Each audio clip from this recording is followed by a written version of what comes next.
Restez au cœur de l'information.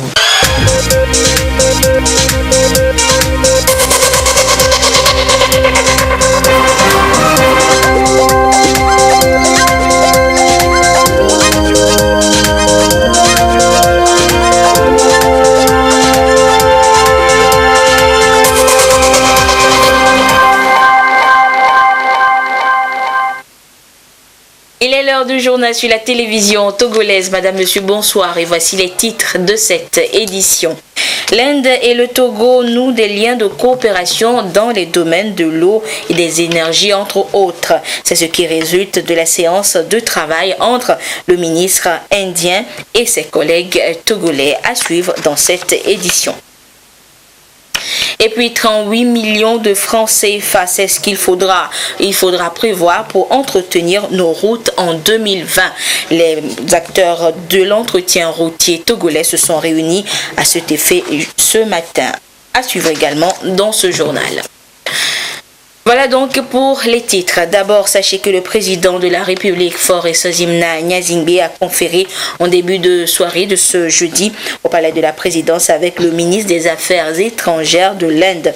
Les deux personnalités ont exploré les différents aspects de la coopération entre l'Inde et le Togo. Nous écoutons le ministre indien au sorti de l'audience au micro de Arnaud Kili. L'Inde et le Togo entretiennent de longues relations bilatérales. J'ai échangé avec le président de la République sur différents aspects de cette coopération, notamment dans les domaines de l'éducation, de la santé, de l'agriculture et de la défense. Comme vous le savez, l'Inde a des expériences aussi dans le domaine de l'économie numérique. Sur cet aspect, j'ai discuté avec le président de la République sur les possibles partenariats pour développer nos économies. India and Togo can be partners in development.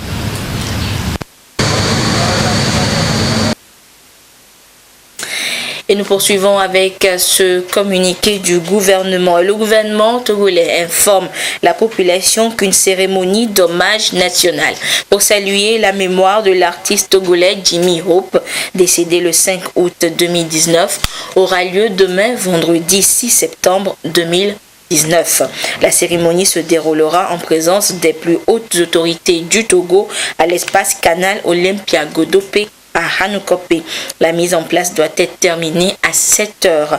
Le gouvernement invite tous les fans de l'artiste à se joindre à la famille de l'illustre disparu pour cette cérémonie d'hommage national.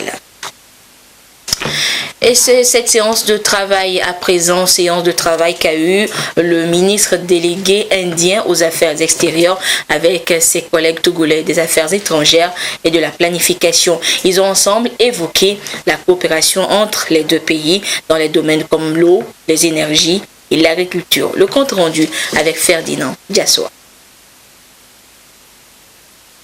L'Inde et le Togo resserrent davantage leurs liens d'amitié et de coopération à travers des actions concrètes.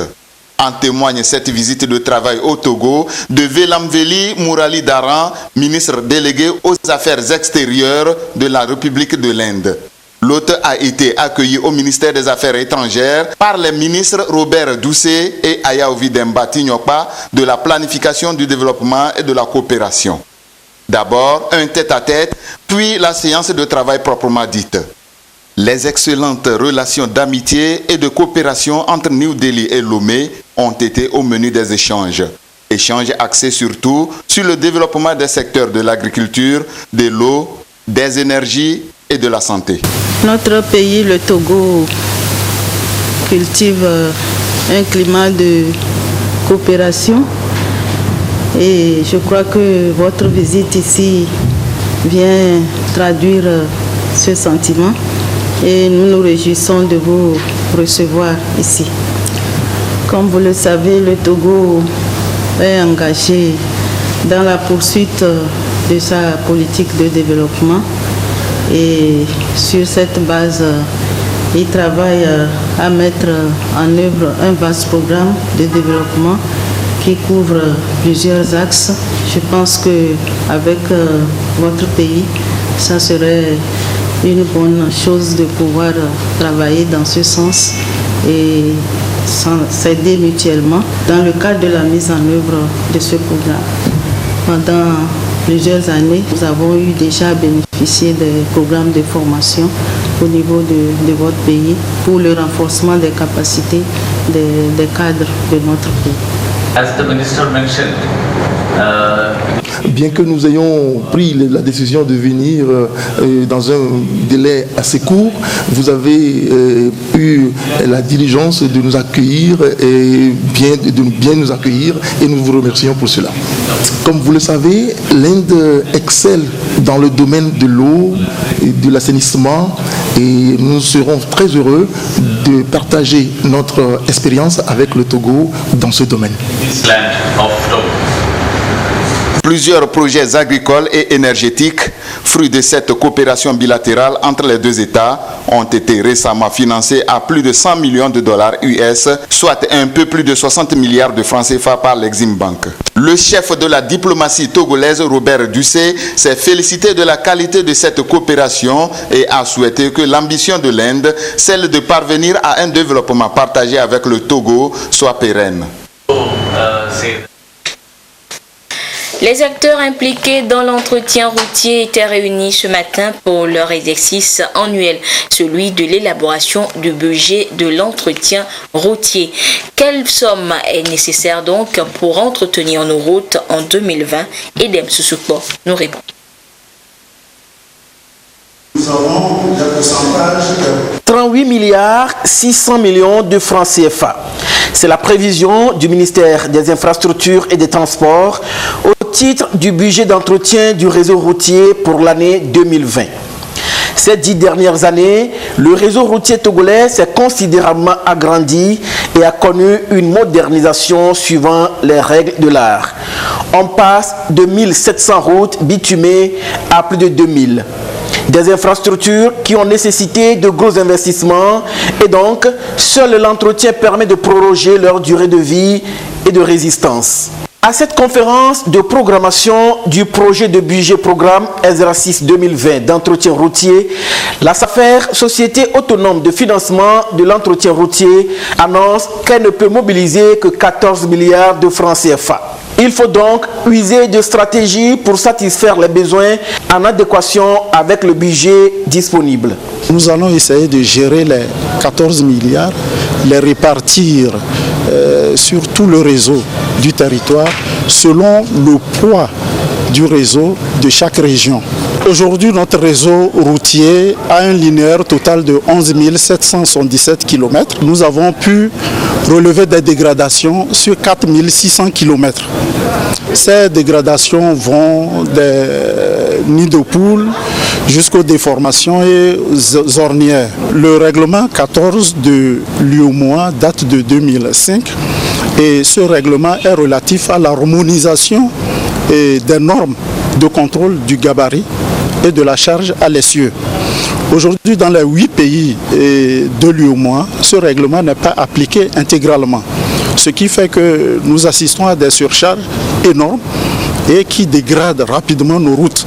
L'année 2019 qui est en cours d'être exécutée, pratiquement nous avons reconduit les mêmes prévisions. C'est les exécutions qui continuent puisque nous ne faisons le décaissement que lorsque les travaux ont été réalisés et qu'un décompte nous a été présenté. Donc nous disons qu'on a reconduit les 14 milliards, mais en espérant que cette année, qu'il y ait une mobilisation un peu plus forte qui permette d'ajuster les choses à mi-parcours au cours de l'année 2020. La préservation du patrimoine routier est plus qu'impérieuse. Et pour mener à bien l'entretien des routes, les services techniques sont appelés à veiller au respect de la qualité, du coût et du délai dans l'exécution des marchés relatifs aux travaux routiers. Malgré les multiples efforts du gouvernement en matière d'aménagement, de bitumage, de réhabilitation et de renforcement des infrastructures routières, l'état de praticabilité de nos routes reste encore à améliorer. Aujourd'hui, la Société autonome de financement de l'entretien routier, Fonds d'entretien routier de deuxième génération, ne fait que confirmer l'ambition du gouvernement à pérenniser le financement de l'entretien routier. La préservation du patrimoine routier est une préoccupation constante, tant pour les partenaires techniques et financiers que pour nos États. C'est dans cette optique que la question liée aux réformes capables de doter la structure de financement de l'entretien routier de ressources pérennes susceptibles de leur permettre d'assurer de façon efficace et efficiente leur mission reste toujours d'actualité. Les bonnes résolutions en matière de maintien et d'entretien des infrastructures routières concourent à l'expansion des exportations et à la facilité de mobilité des personnes et des biens.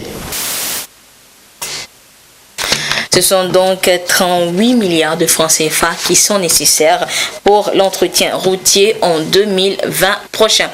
En mai dernier, le Conseil des ministres adoptait le décret portant création, attribution, organisation et fonctionnement du comité interministériel de prévention et de lutte contre l'extrémisme violent. Ceci en vue d'accompagner le gouvernement à mener à bien cette lutte. Eh bien, les membres du dit comité sont depuis ce matin en formation pour élaborer des stratégies d'intervention. Des explications avec Sonia Aménico. L'Afrique de l'Ouest en proie ces dernières années à des attentats terroristes presque quotidiens dans certains pays de la sous-région, notamment au Burkina Faso, avec lequel le Togo partage sa frontière nord. Le phénomène n'épargne aucun pays et focalise les attentions des décideurs mondiaux. Les autorités togolaises ont pris la mesure de l'ampleur que présente la menace. La mise en place du comité interministériel de prévention et de lutte contre l'extrémisme violent CIPLEV en est une illustration. Ici, les experts ainsi que les membres du dit comité renforcent leurs capacités en vue d'élaborer des axes prioritaires d'intervention du CIPLEV. Nous allons essayer de voir les facteurs de vulnérabilité et risques liés à l'extrémisme violent de façon générale, parcourir le cahier de charge des membres de ce comité afin de réellement savoir à quoi s'en tenir dans les jours à venir comme mission. Il y aura des partages d'expériences en termes de leçons apprises, des bonnes pratiques, et ceci dans l'optique de leur donner les éléments qu'il faut. L'objectif est d'accompagner le gouvernement et d'attirer l'attention du gouvernement sur les facteurs de vulnérabilité afin d'éviter que nos populations basculent sous le charme du discours des extrémistes. Et ça, c'est très important pour notre pays. La démarche est appréciée et soutenue par plusieurs partenaires, dont l'ambassade des États-Unis au Togo. Une stratégie globale et intégrée est nécessaire pour prévenir et combattre l'extrémisme violent. À mon avis, une telle stratégie pourrait utilement inclure une action unifiée sur des solutions concrètes aux causes profondes de l'extrémisme et l'examen du type d'engagement qui permettra de lutter le plus efficacement contre la menace de l'extrémisme violent. Mon ambassade soutient le CIPLEV pour faciliter la création d'une telle stratégie. La mise en place du CIPLEV traduit la volonté manifeste du pays à préserver et maintenir la paix et la sécurité au Togo et dans la sous-région. En créant le comité interministériel de prévention et de lutte contre l'extrémisme violent, le gouvernement s'est inscrit dans une approche globale et inclusive de lutte contre le terrorisme. Dorénavant, la stratégie de notre pays en la matière prend en compte aussi bien les mesures essentielles de lutte contre le terrorisme axées sur la sécurité, mais aussi des mesures de prévention systématique. La tâche est immense, les attentes sont grandes, la pression est très forte en raison de la menace et nous n'avons pas le droit de décevoir le gouvernement et le peuple togolais qui n'aspirent qu'à vivre en paix et réaliser leur potentiel en tant qu'acteurs de développement. La présente rencontre vise non seulement à renforcer les capacités des différents acteurs à cerner la problématique de la radicalisation, de l'extrémisme violent, mais surtout à disposer d'outils pouvant aider à l'élaboration des axes prioritaires du comité. Des jeunes des régions des savanes de la Kara et centrale se forment à Kara sur la méthodologie GERM, terme qui signifie gérer mieux votre entreprise. Et c'est grâce au projet national de promotion de l'entrepreneuriat rural qu'ils renforcent leurs capacités, ceci afin de mieux encadrer les bénéficiaires financiers du projet pour la réussite de leurs idées d'entreprise. Depuis Kara, la correspondance de Nestor. Bonjour. Les activités du PNPER, Projet national de promotion de l'entrepreneuriat rural, vont bon train. Cette rencontre est l'une des étapes du processus de mise en œuvre du projet à 3 composantes, dont l'exécution de la composante 1 est confiée à la DOSI, délégation à l'organisation du secteur informel. C'est au titre de cette composante que se tient cette formation axée sur la méthodologie GERM, ce qui veut dire gérer mieux votre entreprise. L'atelier vise le renforcement des capacités des coachs et des conseillers en entreprise sur la méthodologie GERM du BIT, qui est adaptée aux promoteurs peu ou pas du tout instruits. À l'issue de cet atelier de formation, les coachs et conseillers en entreprise seront eux-mêmes capables de donner les outils nécessaires aux jeunes et femmes entrepreneurs en milieu rural pour non seulement finaliser leur business plan, mais également aller à la recherche de financement adapté à leur activité, et pour ceux qui ont déjà installé leur entreprise, de les consolider et de mieux créer la richesse dans notre pays. La méthodologie GERM est un programme par lequel le BIT, Bureau international du travail, œuvre pour l'amélioration des performances des entreprises. Et pour le cas des jeunes qui veulent s'installer, se mettre à leur propre compte, nous avons des programmes qu'on appelle TRI.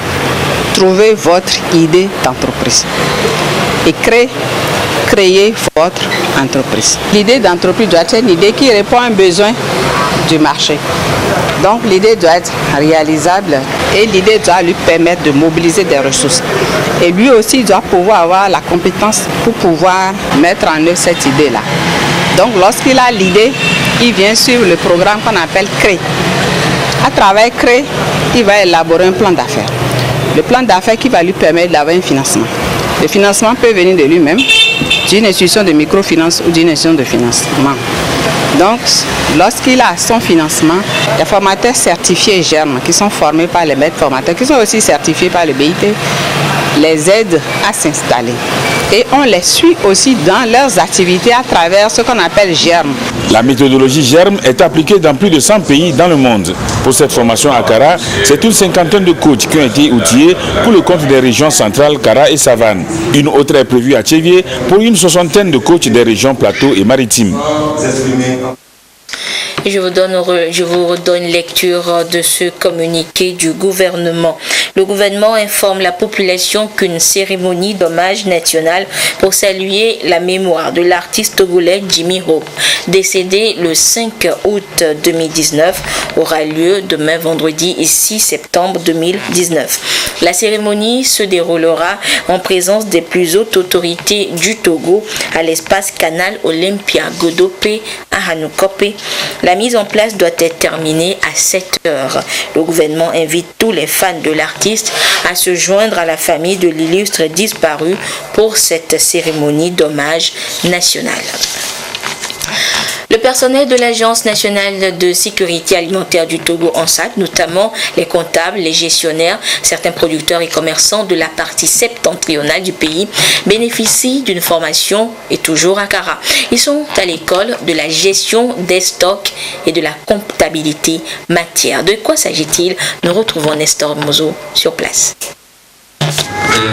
Pour une meilleure gestion des stocks, les agents de l'Agence nationale de sécurité alimentaire du Togo renforcent leurs capacités. À ces agents issus des régions centrales, Kara et Savane, sont associés les commerçants des céréales et les responsables des organisations de producteurs. Cela s'inscrit dans la mise en œuvre de la réserve régionale de sécurité alimentaire. Donc, il y a le volet qui consiste à appuyer chaque pays, à améliorer ses conditions de gestion, à s'outiller pour s'adapter aux réalités de la sous-région dans la gestion des stocks de sécurité. Donc c'est dans ce cadre qu'on va former les organisations de producteurs qui produisent, les femmes commerçantes qui aussi interviennent dans la gestion des stocks au niveau des marchés, et aussi le personnel de l'ANSAT qui gère le stock national de sécurité. Il est donc attendu des participants d'être outillés dans la gestion des stocks de sorte à permettre de répondre plus efficacement aux crises alimentaires et nutritionnelles. L'Agence régionale pour l'agriculture et l'alimentation ARA est fortement impliquée dans cette formation, d'autant plus qu'elle abrite en son sein une division chargée de la gestion de la réserve régionale de sécurité alimentaire. Pour avoir des stocks sains et en quantité raisonnable lorsqu'il y a des crises, il faut les avoir achetés, il faut les avoir gérés. Et donc il est important de bien gérer ces stocks-là de sorte qu'ils soient sains lorsque on veut les mobiliser pour la gestion d'une crise. La gestion des stocks, c'est une science. Donc des experts comptables sont commis donc, pour leur apporter tout ce qu'il y a comme notion en matière de gestion de stock. Parce qu'on parle de coûts de possession de stock, on parle de coûts de passation de stock. Lorsque les coûts de passation de stock sont trop élevés, ce n'est pas intéressant, le système n'est pas efficient. L'utilité de la gestion des stocks, les tâches opérationnelles de la gestion des stocks, la gestion physique des entrepôts, l'hygiène dans la gestion des stocks, voilà entre autres les modules prévus à l'agenda de cette formation.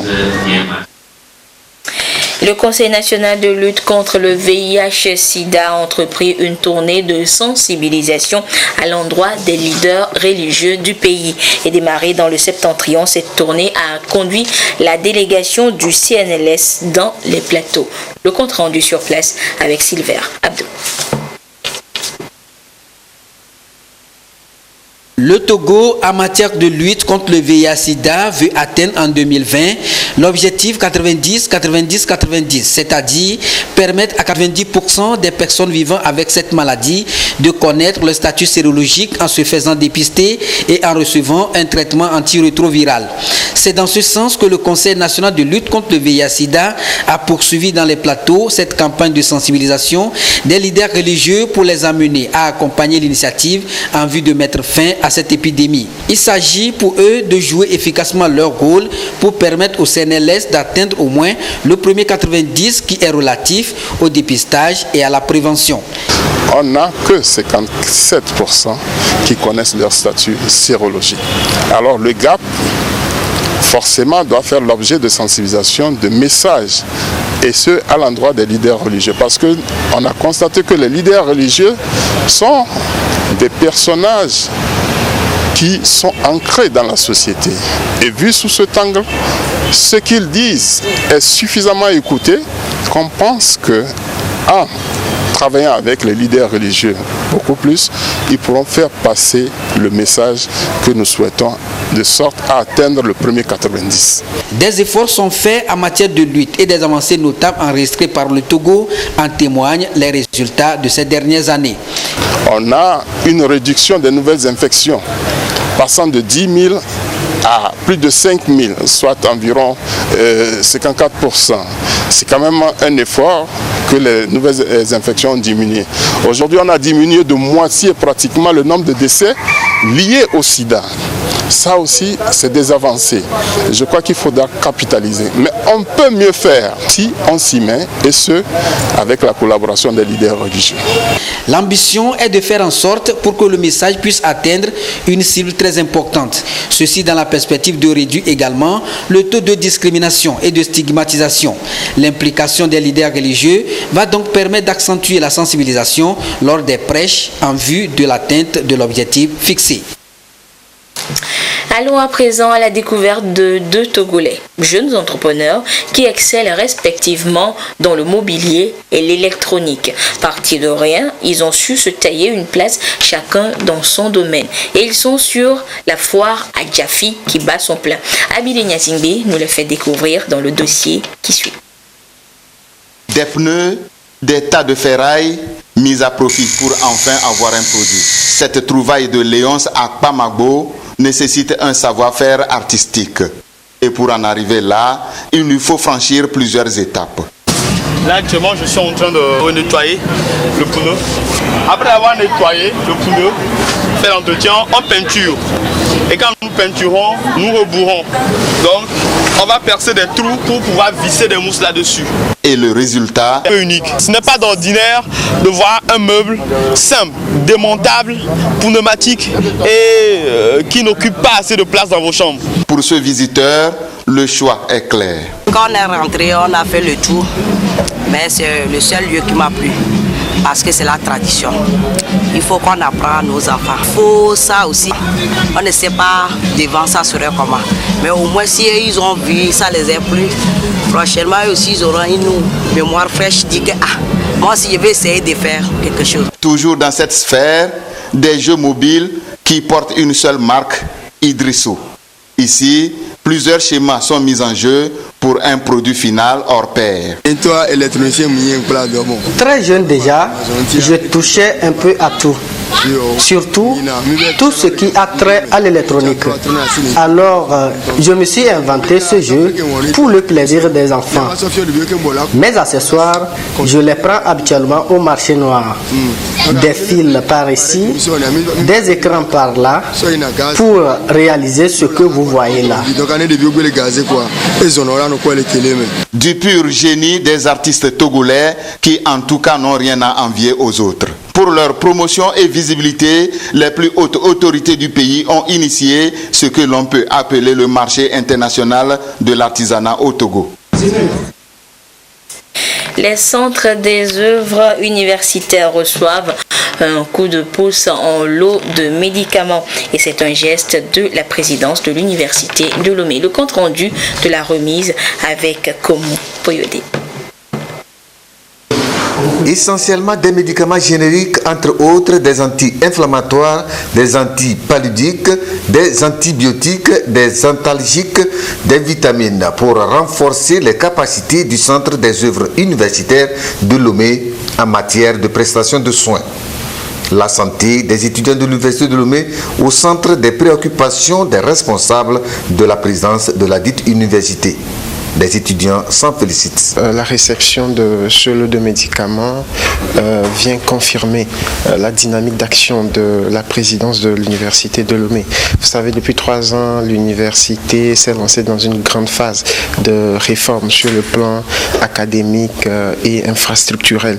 Le volet social aussi est inscrit à l'agenda et ce lot de matériel réceptionné ce matin, lot de médicaments, en fait bien sûr par la présidente de l'université de Lomé, vient confirmer aussi la dynamique de renforcer les conditions sociales de l'étudiant.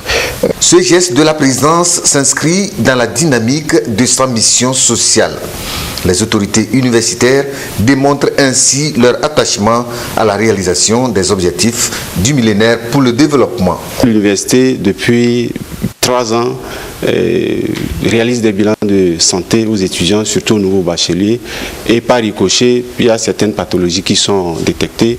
Il est de bon temps qu'on puisse suivre ces étudiants dans la prise en charge médicale. Ce sont des produits génériques variés. Donc, et le président n'a pas choisi délibérément de les acheter, mais c'est sur une demande manifestée du centre des œuvres universitaires. C'est justement la raison pour laquelle que le directeur du cours était là pour les réceptionner au nom des étudiants. Selon ces autorités, ce don estimé à plus d'1 500 000 francs CFA n'est que la première phase des actions en la matière. Et nous ouvrons à présent la toute première Pâques des sports de ce mois de septembre avec notre ami de tous les jeudis, Jean Kofi et Dédi. Jean, bonsoir. Bonsoir Anita, heureux de te retrouver. Heureuse de te retrouver également après 2 ou 3 semaines d'absence. Et nous débutons cette page avec un mot sur la participation du Togo aux derniers Jeux africains qui ont eu lieu à Rabat, au Maroc. Oui, c'était du 19 au 31 août dernier. Notre pays s'en est sorti avec 2 médailles de bronze toutes décrochées à l'escrime. Et ce jeudi, une cérémonie de présentation de ces médailles s'est tenue au siège du Comité national olympique du Togo. Compte rendu à Flynn Johnson.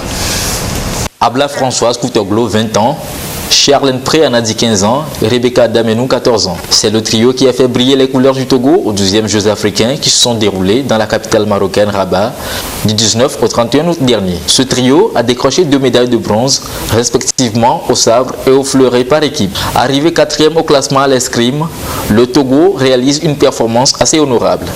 L'esprit d'équipe et le sentiment de devoir envers toute une nation ont constitué des bras forts qui ont poussé les jeunes athlètes togolaises aussi loin. On était un peu fatigués avant le voyage, mais on a su gérer et faire la compétition. C'était notre objectif premier de ramener un truc pour le Togo. On devait ramener cette médaille, quelle que soit la couleur. Pour en arriver là, les 3 escrimeuses togolaises, telles de vaillantes combattantes, ont défié avec bravoure leurs adversaires. Un rendement que le président du comité national olympique du Togo trouve pas mauvais. Il y avait 6500 athlètes. Le Togo a su quand même tirer quelques médailles. Nous devons apprécier, féliciter nos athlètes. L'État a pu nous comprendre et a mis des moyens à notre disposition pour permettre aux athlètes togolais et dirigeants de s'y rendre. Outre l'escrime, le Togo a compéti aux 12e Jeux africains dans 8 autres disciplines, dont l'athlétisme, le tennis de table et l'aviron. Et même si le pays n'a pas obtenu les résultats escomptés sur ces tableaux, les prestations dans l'ensemble sont de bons indicateurs pour la suite. Il y a eu des performances qui ont été réalisées dans certaines disciplines, même si ces disciplines n'ont pas pu remporter de médailles, notamment au niveau de l'aviron. Les athlètes de l'aviron se sont bien battus, mais n'ont pas pu monter sur le podium, ont terminé à la 4e place au niveau de tennis de table. Nos athlètes aussi à ce niveau ont donné le meilleur d'eux-mêmes en allant jusqu'en quart de finale. Après donc ces prouesses aux premiers Jeux africains de plage en juin à Sal au Cap-Vert, avec 2 médailles d'argent au beach handball homme et au basket 3 contre 3 féminin, le Togo s'est encore distingué en terre marocaine. De bon augure pour les prochains Jeux mondiaux de plage prévus du 12 au 17 octobre 2019 à Doha au Qatar. Jean, une séance de détection des talents en football a eu lieu ce matin du côté du stade municipal de Lomé. Oui, effectivement, cette opération de détection des talents veut donner plus de visibilité au football togolais sur le plan international. C'est une initiative de l'ONG Neglo Africa qui œuvre pour le développement à la base. Retrouvons Aflin Johnson. Venus de différents centres de formation pour la plupart et d'autres par curiosité, ils sont venus tenter leur chance à travers cette séance de détection de talent. 2e édition du genre, cette activité est l'une des préoccupations de l'ONG Neglo Africa, basée à Gou, et qui œuvre pour le développement à la base. Nous sommes à notre 2e sortie ici au Togo. On a fait une tournée, on était au Burkina, au Ghana, nous venons finir ce matin au Togo. Donc c'est pour détecter les oiseaux rares ici et voir comment est-ce qu'on peut, n'est-ce pas, les accompagner à se faire tester ailleurs, notamment les pays du nord de l'Afrique pour un certain nombre de profils et d'autres l'Europe. Les joueurs qui vont être retenus sur la liste, et on va les suivre. Je travaille avec des zones différentes, l'Europe et aussi hors de l'Europe. C'est pourquoi quand je vois pas mal de joueurs qui sont déjà prêts, donc moi je m'engage. La sélection des meilleurs repose sur des critères préétablis, tactiques, techniques et psychologiques. L'épreuve a consisté à des touches de balle, la combativité, la témérité et l'orgueil. Pour ce faire, les différents clubs se sont confrontés entre eux en des parties de 30 minutes chacune. Pour les participants, c'est une occasion rêvée de mettre à profit son talent et espérer de meilleurs jours dans la pratique du football. Moi j'ai fait de mon mieux, ça s'est bien passé. Dans l'ensemble, j'ai marqué 2 buts, c'est déjà bien pour un attaquant. Mon souhait c'est de m'essayer ailleurs, de voir un peu ce qui se fait de mieux par rapport à ici. Et c'est ça l'objectif. C'est un bon projet. Nous souhaitons, nous encourageons le promoteur à mettre ça plusieurs fois pour qu'on puisse aussi voir d'autres talents. Parce que ça profite au Togo, ça profite à la nation. Mon souhait c'est d'être retenu, on ne sait jamais. Donc j'ai essayé de faire de mon mieux, c'est pas trop mal quand même. Et je prie pour avoir la chance d'être retenu. Mon ambition c'est de jouer le football professionnel à l'extérieur du pays et venir un jour aider la nation togolaise, porter le plus haut possible les couleurs de la nation. Les sélectionnés auront la chance d'être suivis dans des clubs étrangers où ils auront à monnayer leur talent. Et en remontant maintenant du côté de Kara, où le Conseil épiscopal Justice et Paix a organisé une course. Oui, cette course a eu lieu le week-end dernier. À travers cette activité sportive, le Conseil épiscopal Justice et Paix a passé le message de fraternité, de solidarité et de paix. Plus de détails avec Nestor Mouzou.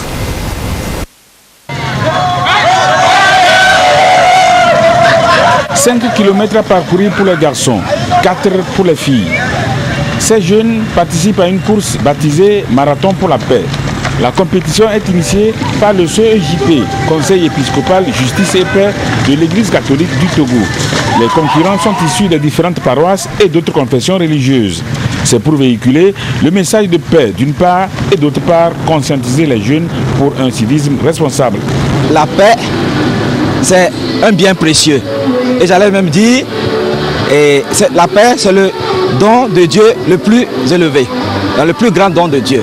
Et quand on voit Jésus, quand il naissait, les anges ont dit gloire à Dieu au plus haut des cieux et paix aux hommes sur la terre. Et à la fin de sa vie, avant de remonter au ciel, il dit je vous donne la paix, je vous laisse la paix. Donc la paix est un bien précieux. Alors, donc dans ce sens, pour bâtir un monde de paix, on a besoin des jeunes. Et nous savons que le sport est une activité qui fédère les jeunes. Voilà pourquoi on a voulu organiser ce marathon qui va fédérer les jeunes sans distinction de sexe, de culture, de religion, pour qu'ensemble nous puissions apprendre à vivre en paix. Il y a des pays qui sont plus grands, plus riches, mais qui ne sont pas en paix. Donc on peut être riche, on peut avoir beaucoup de choses, mais si on n'a pas la paix, on perd tout. Les participants au Marathon pour la paix ont bien perçu l'intention des responsables du Conseil épiscopal Justice et Paix. J'ai accepté de participer à ce marathon parce que c'était pour moi une occasion de faire travailler mes muscles parce que depuis fort longtemps j'ai cessé de le faire. Et aussi on a dit que c'est une manière de se fraterniser, d'avoir un esprit de collaboration culturelle, religieuse et autres. Donc c'est pourquoi j'ai accepté. Donc je me suis fait des amis lors de cette compétition, même si je n'ai pas été le premier. En tant que jeune fille, j'ai participé à ce marathon juste pour montrer ma capacité en tant qu'athlète et surtout pour valoriser la paix. Pour maintenir la paix, il faut l'amour entre toutes personnes. Chez les garçons, la course a été remportée par Luc Poitane. Il est suivi de Alain Kouyakoutoli et de Simon Asoumatine. Au niveau des filles, Chouchou Chatom est arrivé en tête. Françoise Koussao a pris la deuxième place. Anne-Marie Essotina a enlevé la troisième place. Les participants ont été récompensés selon leur performance. Les prix sont composés pour l'essentiel de fournitures scolaires. Ok, c'est bon. Et Jean, cette information pour terminer, les éperviers ont un match important demain face aux îles Comores. Oui, ce match allait s'inscrit dans le cadre des préliminaires de la Coupe du Monde Qatar 2022. Arrivé à Moroni, la capitale des îles Comores depuis le 1er septembre, l'équipe nationale togolaise a eu des séances d'entraînement en vue d'une bonne prestation face à son homologue des îles Comores. La rencontre îles Comores Togo, c'est demain à partir de midi, temps universel au stade de Moroni. Bonne chance donc aux éperviers. Oui, bonne chance à nos ambassadeurs. Voilà, et ce sera tout pour ce soir, Anita. Oui. Le prochain rendez-vous des sports sur la TVT, c'est samedi à partir de 13h45 et c'est bien sûr sport et détente. Merci Jean et on se donne rendez-vous sur ce plateau jeudi prochain pour une autre page des sports. Et pour terminer, une fois encore, ce communiqué du gouvernement, le gouvernement informe la population qu'une cérémonie d'hommage national pour saluer la mémoire de l'artiste togolais Jimmy Hope, décédé le 5 août dernier, aura lieu demain vendredi 6 septembre 2019. La cérémonie se déroulera en présence des plus hautes autorités du Togo à l'espace Canal Olympia Godopé de Hanoukope. La mise en place doit être terminée à 7 heures. Le gouvernement invite donc tous les fans de l'artiste à se joindre à la famille de l'illustre disparu pour cette cérémonie d'hommage national. Et voilà, c'est sur ce communiqué du gouvernement donc que se referme cette édition. Merci de votre fidélité à la télévision togolaise. Excellente suite de nos programmes. Au revoir.